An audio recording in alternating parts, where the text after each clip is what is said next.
Fala galera, bem-vindos a mais um vídeo aqui do canal Filho de Peixe. Muito prazer, eu sou André Siqueira e no fim de tarde, começo da noite deste domingo, tô chegando com mais uma edição do nosso tradicionalíssimo quadro Ideias para o Treinador. Um vídeo em que a gente debate e analisa possibilidades de escalação do jogo do Santos, sempre na antevéspera da partida.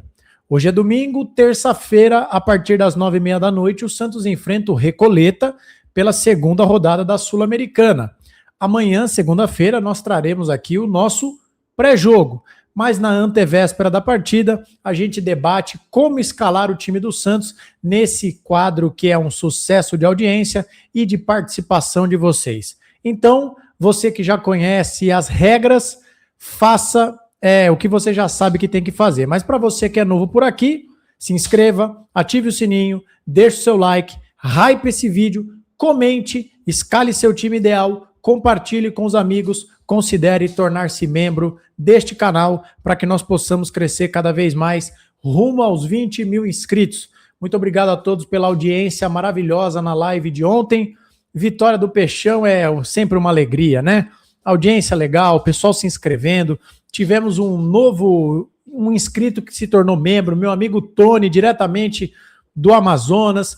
Enfim, maravilha, né? E o dia seguinte de uma vitória do Santos é sempre uma alegria completa. A gente fica feliz, a gente fica contente. Domingão, poxa vida. Estamos só na tiração de onda, não é verdade, gente? Bom, vamos direto para o campinho, né? Esse é um vídeo praticamente 100% de campinho. Amanhã a gente vem com prováveis escalações, onde assistir ao jogo, quem apita, quem vai estar no VAR, etc e tal. Hoje é só debate, hoje é só hipóteses. Então, vem comigo aqui para o campinho, vamos lá colocar o campinho na tela, e aí eu tiro os banners e venho aqui para o cantinho da tela e também aumento um pouco o tamanho da bolinha. Eu esqueci de colocar aqui Recoleta e não Atlético Mineiro. Muito bem. Vamos lá, gente. Vamos lá. Vamos começar aqui. Esse foi o Santos que foi a campo contra o Atlético Mineiro na noite deste sábado, né? Que nós ganhamos de 1-0. Brazão, Igor Vinícius, Lucas Veríssimo, Luan Pérez, Escobar, Arão, Gustavinho, Rony, Bontempo e Neymar. E lá na frente, o Gabigol. Depois da partida, o Cuca disse que o Gustavinho, quando pediu substituição e passou pelo banco de reservas, disse que estava puxando tudo. Ou seja, né, no momento em que eu gravo esse vídeo, a gente ainda não tem maiores informações. Mas o Gustavinho deve ser submetido a exames. A gente torce para que não tenha nenhuma lesão. Afinal de contas, contra o Galo, o garoto fez uma partida exuberante. Ele está crescendo, está numa crescente legal nesse seu começo de trajetória pelo profissional. Então a lesão, sem dúvida nenhuma, brecaria esse crescimento do garoto. Que seja apenas uma questão mais leve e que ele tenha pedido para sair assim que ele percebeu que podia estar na iminência de uma lesão. Mas tendo lesão ou não tendo, eu acho que é prudente neste jogo poupar o Gustavinho. Então, em primeiro lugar, eu vou retirá-lo do time titular para que ele seja poupado, porque no final de semana a gente tem um jogo muito importante contra o Fluminense pelo Campeonato Brasileiro. Quem também jogou no sacrifício, revelado pelo próprio Cuca, é este senhor aqui, o nosso xerifão, um zagueiro que é um craque, um zagueiro que está em outro patamar. Não se trata de menosprezar o Recoleta, trata-se de escalar a força máxima possível, sem esquecer que a gente ainda tem muita água, muito arroz com feijão para comer no Campeonato Brasileiro. Então eu também pouparia o Lucas Veríssimo.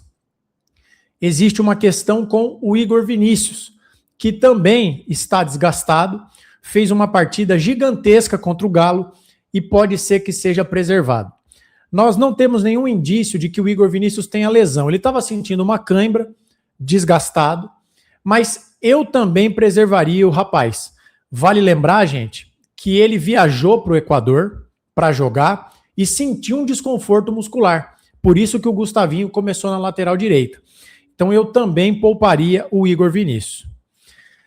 Eu agora eu defendo que o Rony saia do time titular. Então eu vou tirar o Rony também. E como eu escalaria o time do Santos, portanto? Vocês sabem que eu não sou muito fã disso, mas para esta circunstância, eu escalaria o Santos com uma improvisação na lateral. Como, André? Passaria o Escobar para a direita, porque se você não tem o Igor Vinícius, se você não tem o Gustavinho, e se você tem o Gabriel Menino, que infelizmente sofreu uma lesão de grau 2 na coxa, você não tem ninguém para escalar. O Mike não tem sido uma opção, graças a Deus.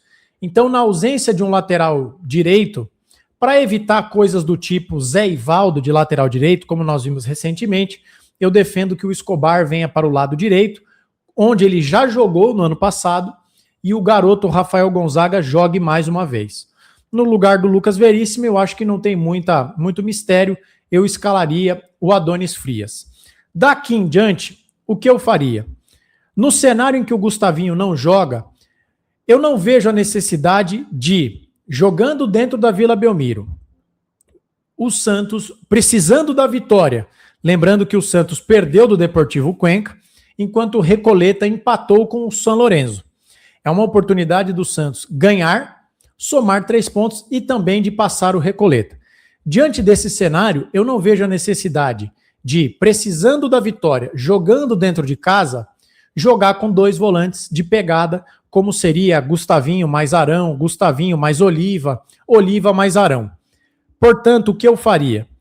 O Bom Tempo, que foi fantástico contra o Galo, eu tiraria ele da ponta direita e traria ele para jogar por dentro, com um camisa 8. O Cuca pode escolher Oliva ou Arão, um dos dois, eu vou deixá-los aqui, junto com o Neymar.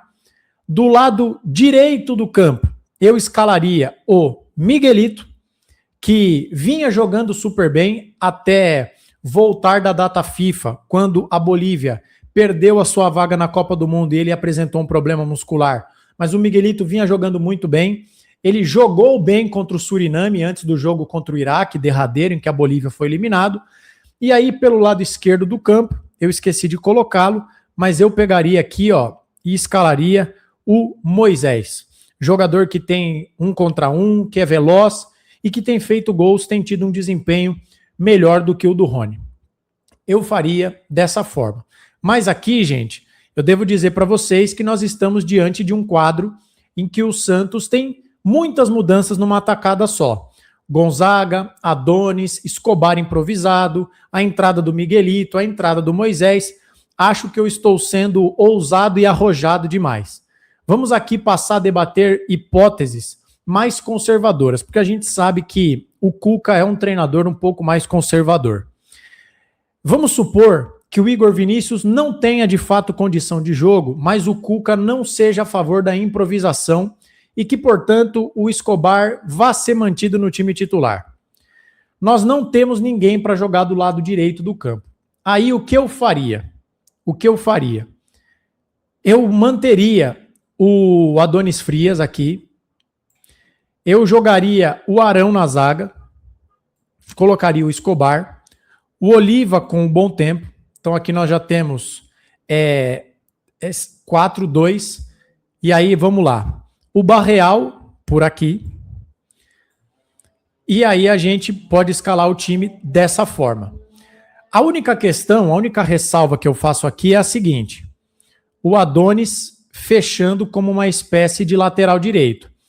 No momento com bola, no momento sem bola, desculpe, ele pode fazer como o Zé Ivaldo fez contra o Flamengo, né? E aí você tem aqui o Willian Arão. O único problema é que a gente sabe que o Escobar não é dos mais ofensivos e o Adonis nem lateral é. Por isso que seria importante ter o Moisés aqui mantido para fazer a profundidade, para fazer o corredor, e aqui pelo lado direito do campo, a entrada do Barreal, que a gente sabe que ajuda também na marcação. Mas aí você vai dizer, André, você não acha que existe um cenário em que o Cuca pode escalar 3 zagueiros? Bom, sempre é possível, né, gente? Mas isso faria com que jogadores do tipo do Zé Ivaldo entrassem em campo. A menos que a linha de 3 do Santos fosse exatamente essa daqui, com o Arão na sobra, o Adonis pela direita. Você pode fazer isso também, né? Um 3-5-2 aqui, ó. Você pode fazer isso exatamente assim. Só que aí eu acho que o Escobar na ala esquerda, principalmente sabendo que ele está suspenso contra o Fluminense, eu acho que seria importante você dar minutagem para esse garoto jogar, para o Gonzaga jogar. Ou mesmo que o Cuca diga, não, vamos com calma com o garoto, aí eu acho que o Barreal pode ser esse ala pelo lado esquerdo, no lugar do Escobar. Quem faria o corredor pelo lado direito? Existem algumas alternativas, né? Você pode colocar o próprio Bom Tempo, e aí você precisa de um jogador de meio de campo, que aqui nesse cenário, eventualmente pode ser o Zé Rafael, não que me agrade muito, mas eu ainda prefiro o Zé Rafael ao Rincon e ao próprio Schmidt, né? Você pode, eventualmente, colocar como uma espécie de segundo volante o Rollaser, ou até mesmo fazer o simples. Bom Tempo como por dentro, ao lado do Oliva, e pelo lado direito do campo você pode ter o próprio Miguel ou mesmo o Robinho Júnior. Aí você vai dizer, André, deixa eu limpar aqui, tirar o Gonzaga e tirar o Rollaser. Você vai falar, pô André, mas a gente nunca viu o Miguel e o Robinho marcando como alas. A gente nunca viu. Como que a gente pode evitar isso? Bom, a gente evita da seguinte forma. Como é que o Santos marca quando não tem a bola? 4-4-2, não é? Duas linhas de 4, o Neymar e o Gabigol mais avançados. Como é que a gente resolve isso? O Recoleta está atacando o Santos, o Adonis fecha como um zagueiro, o Adonis fecha como um lateral, desculpe, o Arão, o Luan Pérez e aí o Escobar ou o próprio Barreal fecham por aqui, o Moisés fecha o corredor, o Oliva, o Bom Tempo e os meninos, ou o Miguel ou o Robinho fecham na segunda linha, o Neymar e o Gabigol, sem muita crise, né? Um 4-4-2 tradicional. A única questão aqui seria o Adonis improvisado como uma espécie de lateral direito, mas no momento sem bola, né? Quando o Santos tiver a bola, ele se comporta como um zagueiro e aí quem estiver por aqui faz esse corredor pelo lado direito do campo. Essas são as possibilidades, mas é claro que a gente pode ter também, e aí eu digo isso para a gente arrematar o vídeo, o cenário com o número menor de mudanças, que seria contemplando a presença do Igor Vinícius, caso ele tenha tido apenas uma cãibra e que ele vá para o jogo normalmente. Nesse cenário, aí eu acho que não tem muito o que inventar, né?